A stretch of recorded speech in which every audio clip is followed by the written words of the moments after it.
राम राम विद्यार्थी मित्रांनो, चला टीईटी परीक्षा जी 2021 ला झाली होती त्या परीक्षेचा पेपर आपण घेऊन आलोय। तर पहिला प्रश्न तुमच्या समोर आहे, तो प्रश्न अत्यंत सोपा आहे पण विचारपूर्वक उत्तर द्यायचं आहे। काय प्रश्न आहे? साखरवाडी या शब्दात खालीलपैकी कोणता शब्द नाही? साखर, सार, वडी आणि साडी। जर आता या ठिकाणी आपण पाहिलं साखर तर साखर आहे, सार तर सार आहे, सा आणि डी घेतलं तर साडी आहे। मग आता डी आहे पण व नाही, तर वाडी आहे पण वडी नाही, म्हणजे आपलं उत्तर काय पाहिजे? वडी। चला पुढचा प्रश्न तुमच्यासाठी घेऊन आलोय। काय दुसरा प्रश्न? धूम ठोकणे या वाक्प्रचाराचा योग्य अर्थ कोणता? धूम ठोकणे, वेगाने धावणे, खूप मार देणे, कपडे धुणे, धो धो वाहने। तर काय आहे? वेगाने धावणे। बघा एकदम सोपे प्रश्न आलेले, याही वर्षी एकदम सोपे प्रश्न येणार आहे आणि तुम्ही टीईटी पास होणार आहात। पुढील पैकी कोणती रूपे र ची नाही? आता र चार प्रकारे लिहिल्या जातं। कशा चार प्रकारे? तरी ते लक्षात घ्यायचं। रफार, र लिहिण्याची पद्धत, त्यानंतर आपण म्हणलं क्रम, हे रकार तिरपी रेषा, इथं आपण म्हणलं वर्ग, रफार, हे काय? रकार तिरपी रेषा। आपण म्हणलं कैर्या, हे र जे दिसतं आपल्याला, तर या ठिकाणी हे आहे रकार अर्धचंद्र। आणि आपण म्हणलं महाराष्ट्र, तर या ठिकाणी हे काय? हे र आहे। र लिहिण्याची किती पद्धती आहे? चार। त्यातलं इथं रफार दिलंय, त्यानंतर इथं रकार तिरपी रेषा दिलंय, इथं राष्ट्र दिलंय, म्हणजे तिन्हीच्या तिन्ही आहे। म्हणजे आपलं उत्तर काय पाहिजे? यापैकी कोणती रूपे र ची नाही? तर सर्वच आहे, म्हणजे उत्तर काय आहे आपलं? यापैकी नाही। पुढील पैकी अचूक शब्द कोणता? आता शुद्ध लेखनावरती आपल्याला शुद्ध लेखन कोर्स पाहायचा आहे आपला। कुठे पाहायचा आहे? तर आपलं ऍप आहे घे भरारी डोळे गुरुजी नावाचा ऍप आपलं। घे भरारी, घे भरारी, तर या ठिकाणी लक्षात घ्या, घे भरारी नावाचं जे ऍप आहे आपलं, त्याच्या खाली येतं डोळे गुरुजी। तर हे घ्या, याच्यावरती शुद्ध लेखनाचा कोर्स आहे, जो की महाराष्ट्रामध्ये सर्वप्रथम फक्त डोळे गुरुजींनीच तयार केलाय। आजपर्यंत कुणीच तयार केला नाही, तो कोर्स करायचा आहे। मग काय दिलंय? पुनर्वसन। आता या ठिकाणी रफार कुठे द्यायचा? इथं स वर दिलाय, इथे न वर दिला, इथं विसर्ग आला, तर हे तर बरोबर नाहीये। मग आता इथं द्यायचा की इथं द्यायचा? तर लक्षात घ्या, आपण लिहितो वर्ग लिहितो। काय लिहितो? वर्ग। मग व आणि व च्या नंतर कशाचा उच्चार आहे? र चा, म्हणजे ज्याच्या आधी र चा उच्चार त्याच्या डोक्यावर रफार द्या, वर्ग असं म्हणा। मग आता इथं तुम्हाला लिहायचं आहे काय? पुनर, तर या ठिकाणी पुन, इथं काय करावं लागेल तुम्हाला? पुन लिहून घ्यावं लागेल पूर्ण। मग काय? पुनर्वसन, म्हणजे व वर रफार द्यायचा आहे, म्हणजे शब्द आपला शुद्ध आहे पुनर्वसन, म्हणजे चुकीच्या ठिकाणी रफार देऊ नका, शुद्ध शब्द आहे पुनर्वसन, रफार द्यायचा आहे व वर। चला पुढे। पुढील पैकी कोणत्या गटातील शब्द क्रिया विशेषण शब्द जातीतील आहे? चला आपल्याकडे 8 जाती आहे। किती जाती आहे? 8। कोणकोणत्या? नाम, सर्वनाम, विशेषण, क्रियापद।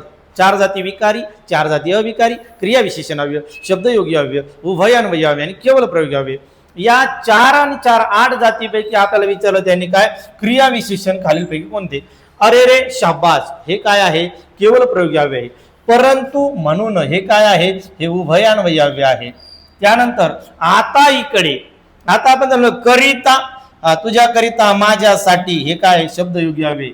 मग उत्तर काय आपलं? आता इकडे, हे आहे क्रिया विशेषण अव्यय। क्रिया विशेषण अव्ययाचे मुख्य 2 प्रकार पडतात। कोणकोणते? अर्थमूलक, स्वरूपमूलक।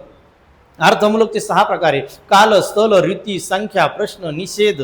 मग त्या ठिकाणी कालवाचकचे 3 प्रकार, स्थलवाचकचे 2 प्रकार, रीतिवाचकचे 3 प्रकार, हे आपल्याला परीक्षेला विचारल्या जाते, म्हणून डोक्यात ठेवा। उत्तर आहे आपलं 5 नंबरचं 3। पुढचा प्रश्न तुमच्यासाठी घेऊन आलोय।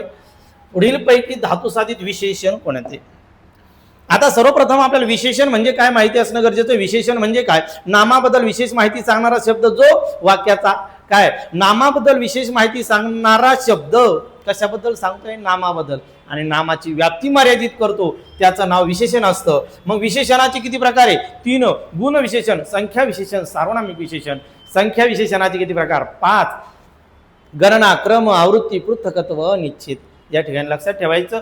आणि मग आपल्याला विचारलं त्यांनी साधित विशेषणाचा प्रकार विचारला. धातू साधित, अव्यय साधित, नाम साधित.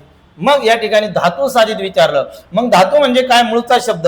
आपण म्हणलं कर नावाचा धातू आहे. करतो, केला, कर, मर, हस, रड, पळ, हे काय? सर्व धातू आहे. मग या ठिकाणी वाहा नावाचा धातू आहे.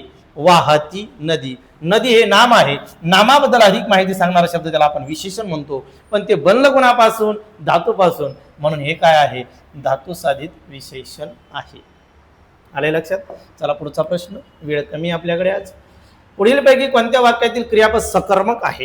सर्वप्रथम आपल्याला हे माहिती असणं गरजेचं आहे. क्रियापदाचे 2 प्रकार आहेत, सकर्मक क्रियापद, अकर्मक क्रियापद. ज्याच्यामध्ये कर्म असतं त्याला सकर्मक म्हणा, ज्याच्यामध्ये कर्म नसतं त्याला अकर्मक म्हणा. मग आता या ठिकाणी सकर्मक क्रियापद ओळखायचं आपल्याला. गवळी धार काढतो. या ठिकाणी काढ नावाचा धातू आहे. काढणारा कोण आहे? गवळी आहे. आणि काढण्याची क्रिया दारीवर घडली. म्हणजे या वाक्यामध्ये कर्ता आणि कर्म आणि क्रियापद, म्हणजे हे वाक्य सकर्मक आहे. म्हणजे काढतो हे क्रियापद कर्म घेऊन आलेलं आहे, म्हणून यालाच म्हणा सकर्मक क्रियापद. आंबा नाच का निघाला? निघालेला आंबा आहे आणि निघण्याची क्रिया आंब्यावरच घडली, म्हणजे या वाक्यात कर्म नाही, म्हणजे अकर्मक आहे. मला घरी यावयास रात्र झाली मला, आणि येण्याची क्रिया त्याच्यावरच घडली, म्हणजे या वाक्यातही कर्म नाही. सुनील उद्या पुण्याला जाईल. जाणारा सुनील आहे आणि जाण्याची क्रिया सुनीलवरच घडली, म्हणजे या वाक्यात कर्म नाही. म्हणजे हे सर्व क्रियापद कशी आहे? तर ही अकर्मक आहे. एकच आहे कोणतं? गवळी धार काढतो, सकर्मक.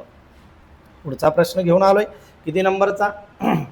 मराठीतील आद्य गद्य ग्रंथ विचारला. गद्य. मराठीतील आद्य पण काय? गद्य ग्रंथ. म्हणजे या ठिकाणी आपल्याला लक्षात ठेवायचं आहे. तर हे 2 जुने ग्रंथ आहे. लीळा चरित्र म्हणतो आपण त्याला, आणि विवेक सिंधू. तर गद्यमध्ये विवेक सिंधू हा आला पाहिजे. पुढीलपैकी पूर्ण वर्तमान काळाचे वाक्य कोणते?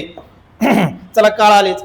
काळावर 100% प्रश्न आहे. मग मुख्य काळ 3 आहे, वर्तमान काळ, भूतकाळ, भविष्य काळ. उपप्रकार 4 आहे, साधा, चालू, पूर्ण, रीती. मग आपल्याला त्यांनी विचारलं पूर्ण वर्तमान काळ. सर्वप्रथम लक्षात घ्यायचं, ज्या वाक्याचा शेवट आहे शब्दाने आहे त्या समजून चालायचं तो वर्तमान काळ आहे. आणि आहेच्या मागे जर धातू साधिताला ल लागलं, खाल्ला आहे, खाल्ला आहे, धातू साधिताला काय लागलं? ल लागलं. आहे म्हणून वर्तमान म्हणा, आणि आहेच्या मागे धातू साधेला खा नावाच्या धातूला ल प्रत्यय लागलं, आणि म्हणून त्याला म्हणायचं कोणता काळ? हा पूर्ण वर्तमान काळ. मधुने लाडू खाल्ला आहे. खाल्ला आहे, ल आहे, पूर्ण वर्तमान काळ आहे. तो आहे पूर्ण नव्हे तर काय? चालू वर्तमान काळ आहे. बघा, ल आहे असं जर आलं, धातूला काय लागत? ल, म्हणून त्याला म्हणायचं पूर्ण वर्तमान काळ. आणि जर इथं लच्या ठिकाणी त आलं धातू साधिताला, त आहे, वाचत आहे, रडत आहे, पळत आहे, खेळत आहे, त्याला म्हणायचं चालू वर्तमान काळ. चला पुढे. भुजंग प्रयात वृत्तातील गण कोणते? आता वृत्त हे लक्षात घ्या, एकच पेजवर वृत्त प्रकरण आहे, आणि मग त्या ठिकाणी आपल्याला सविस्तर वाचत नाही बसायचे, मग त्यांचे गण पाठ करायचे. मग गण कशाला म्हणतात? तर अक्षराच्या मोजणीला, पद्यातील अक्षर मोजणीला गण म्हणतात. गण किती? 8. आपण शाळेत शिकलेलो आहे. काय? आद्य गुरु, मध्य गुरु, अंत्य गुरु, सर्व गुरु, आद्य लघु, मध्य लघु, अंत्य लघु, सर्व लघु. यरतन भजसम, यरतन भजसम, यरतन भजसम. मग या ठिकाणी य य य भुजंग प्रयात काय सांगतो? य य य य. 4 गण दिलेले आहेत. किती दिलेले आहेत? 4. चला, उत्तर काय मग आपलं? 2. संत म्हणती सप्तपदे सहवासे शक्य साधूंशी घडते. या वळीतील अलंकार ओळखा. आता लक्षात घ्या, अलंकाराचे 2 प्रकार पडतात, एक अर्थ अलंकार आणि एक शब्द अलंकार. अर्थ अलंकाराचे किती प्रकार पडतात आणि शब्द अलंकाराचे किती प्रकार पडतात? लक्षात घ्या, अर्थ अलंकार आणि शब्द अलंकार. आता या ठिकाणी शब्दावरून पडणारे जे आहेत त्यांना शब्द अलंकार म्हणतात. मग त्याच्यामध्ये अनुप्रास आहे, यमक आहे, श्लेष आहे. त्यानंतर इथं काय विचारलं आपल्याला? संत म्हणती, संत म्हणती सप्तपदे सहवासे सख्य साधूंशी घडते. कशाची आवृत्ती झाली हो? स या अक्षराची. एकाच अक्षराची आवृत्ती होत असेल तर त्याला आपण काय म्हणतो? अनुप्रास म्हणतो. बालिश बहु बायकात बडबडला. काय? बालिश बहु बायकात बडबडला. कशाची आवृत्ती? बची. म्हणजे अक्षराची पुनरावृत्ती झालेली असेल तर तो अलंकार कोणता असतो? अनुप्रास असतो.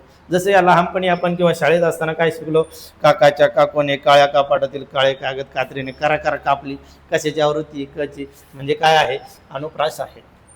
11वा प्रश्न झाला. 12वा प्रश्न तुमच्या समोर घेऊन आलो. एकदम सोपा प्रश्न असणार आहे. काय, पुढील पैकी ओष्ठ्य वर्ण कोणता? ओष्ठ्य म्हणजे ओठांची हालचाल होते.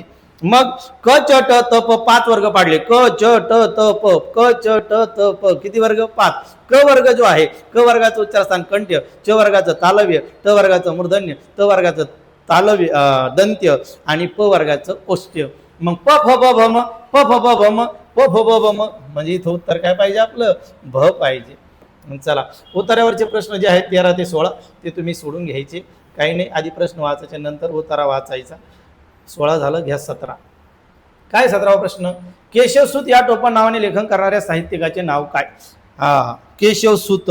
मग प्रके अत्रे. अत्रे यांना आपण काय म्हणतो? केशवसूत म्हणतो. चला पुढे, हे वाचून घ्यायचे तुम्ही. 18 नंबर.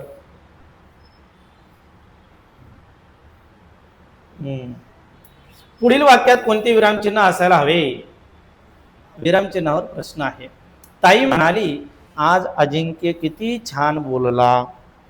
दुसऱ्याच्या तोंडचे शब्द जसेच तसे आपल्याला दाखवायचे तर ते एकेरी अवतरण चिन्हात नसून तर काय, दुहेरी अवतरण चिन्हात येते. म्हणून इथं पाहिजे दुहेरी. ताई म्हणाली, इथं पाहिजे दुहेरी अवतरण चिन्ह. या ठिकाणी वाक्य पूर्ण होतं. आता हे चिन्ह कोणतं आहे? प्रश्न चिन्ह आहे. हे कोणतं आहे? प्रश्न चिन्ह. हे कोणतं आहे? हे कोणतं आहे? हे कोणतं आहे? अर्धविराम. हे कोणतं आहे? पूर्णविराम. आणि हे दुहेरी अवतरण चिन्ह. याचं नाव काय आहे? याचं नाव आहे अर्धविराम. हे केव्हा वापरलं जातं? दोन वाक्य जेव्हा उभयान्वयी अव्ययाने जोडली जातात तेव्हा ते चिन्ह वापरतात. त्याचं नाव आहे अर्धविराम. 19वा प्रश्न आहे. धाकट्या भावाला राज्यस्तरीय निबंध स्पर्धेत पहिले पारितोषिक मिळाले. त्याला लिहिलेले पत्र कोणत्या प्रकारचे असेल? चौकशी. आता त्याला अभिनंदन करणार ना आपण. मग पटकन पत्रावरती एक प्रश्न आहे, अभिनंदन पत्र.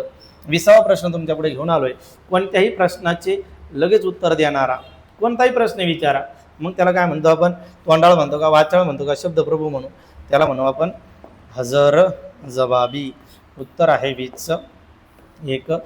लेखक भालचंद्र नेमाडे यांना ज्ञानपीठ पुरस्कार केव्हा प्राप्त झाला? आता लक्षात घ्या, भारतामध्ये साहित्य क्षेत्रामध्ये लिखाण करणाऱ्या व्यक्तींना भारतातील सर्वोच्च पुरस्कार म्हणजे साहित्य क्षेत्रातला ज्ञानपीठ पुरस्कार.